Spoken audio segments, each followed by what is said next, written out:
What's up guys, David Ronnefeldt here from Mayako, and this week I wanted to talk to you about the process of ordering your Mayako MX8 Nitro buggy kit.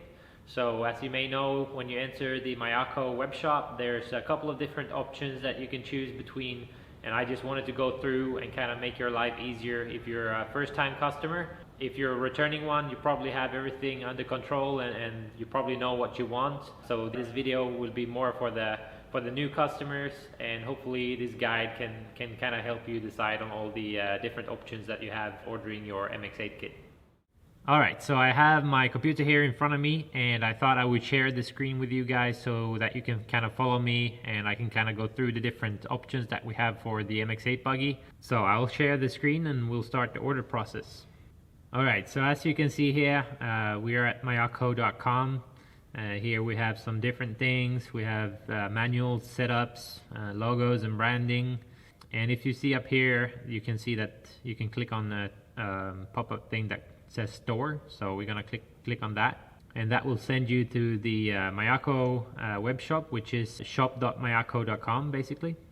And up here you can kind of see on the right side that we have this international store, we have the USA store, and also the Europe store. So if you're in Europe, there is a warehouse here in Europe that you can kind of order from instead of having to order from Asia.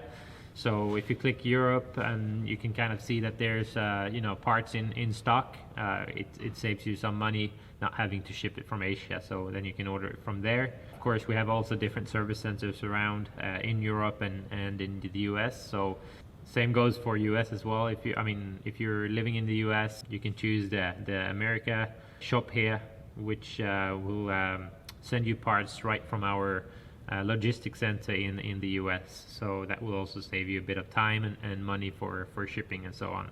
But if we go up here to race cars, we click on that, we can go in here. You see that there's a European Championship Edition kit, which is currently out of stock because there was only 100 pieces, I think, made out of this version, and they just sold out.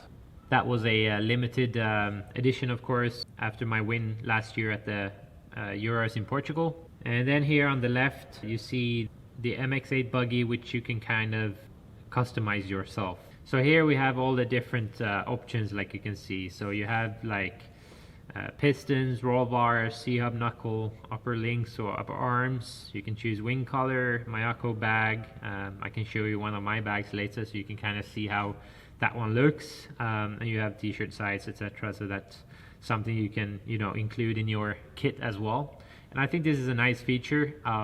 Like if you're a returning customer, this is probably a bit easier for you. So maybe you already know what you like. Maybe you have some of the parts, you want to try something else. So this time you're gonna order what you don't have already, or you just order another one of the same spec that you already have and that you like. So this video will probably be more for the new customers of a Mayako kit. So let's start here with pistons. So if we hit that arrow, we have a drop down menu, and here you can choose if the car should come with 5-hole, 6-hole, 7-hole or 8-hole pistons. And you have kind of a guide here. So less holes means calm, more for high grip and rough conditions. The 8-hole responds for low grip, smooth. And I would kind of agree with that. So my base setup is normally always starting with 5 holes. So any track I come to, I always start with a 5-hole. So I think that's what you should start with running your Mayako. So I would definitely suggest clicking the 5-hole. Then you can always, get the other pistons later on as a spare part or optional part when you order from service centers or from the logistics center in either Europe or US. Alright, so the next thing is roll bars and springs. So we hit that and we have the drop down menu that says low grip setting with 2.2, 2.4 roll bars and gray regular springs. We have medium grip setting 2.3, 2.5 roll bar and brown regular spring. High grip setting is 2.4, 2.6 roll bars with black regular springs. So just to kind of guide you through it, my base setup is normally running a 2.2 front sway bar and 2.6 rear. So you don't have that option in here, but I would also look into the springs you get here. So like you can see here in the medium grip setting, you get 2.3 sway bar front, 2.5 in the rear, and you get brown regular springs all around, so front and rear brown springs. When it comes to the springs, my normal base setup is running the black spring in the front and the brown in the rear. So looking at the different options you have here, I would probably settle with a medium grip setting here, because then you get, you know, a good balance between front and rear sway bar with a 2.3, 2.5, but you also get the regular brown springs here. And then you can either, you know, just get the black front spring, and then you have the kind of setup that I have and that I like, but the brown springs all around will take you through any track and any conditions. Springs is not something that I change a lot, so I normally stick with the black and brown setup front and rear at, I would say, 90% of the times. But yeah, looking at the sway bars you get and the springs, like I said, you know, I would probably go for the medium grip settings if I was a newcomer to the Mayako car. I think that will give you the best overall performance. Like I said, if you're looking to get some other parts as well with your kit, you can always get the black front spring and maybe 2.6 and 2.2 front and rear sway bars. So let's go with the medium grip setting here. Next thing, we go down to the C-hub and knuckle. So this is something which is unique for the Mayako, I believe, because you can get like a proper C-hub car, which is the KPI 0, like you can see here in the drop down menu. You have either with caster 1 or caster 2, where caster 1 is a little bit less caster 2 has a bit more. This is not something that I have been running lately, or basically the last year. I was mainly running KPI 1 during 2022, and that was my base setup, and I really felt like the car worked well with this front C-hub and knuckle. So my recommendation is to go with the KPI 1 and caster 1, because then you get the kind of low caster, but you get the KPI with a bit inclination of the steering knuckle. So the KPI 0 has 0 degree of inclination. KPI 1, I don't know how many degrees, but it's more closer to a pillow ball, I would say. So this will give you a bit easier car on the corner entry. You will have a bit like more mid to exit steering rotation, but I feel like in the bumps and you know, if you're on a grippier track and conditions, just having the front end easy coming into the corners is something that you're looking for. So if you like to have a bit more aggression out of the front end, especially coming into the corners, yeah, then maybe go with the KPI 0 in caster 1. Or even maybe the caster 2, because the KPI 0 is definitely more aggressive setting out of these two knuckles here. So I would probably go KPI 0, caster 2.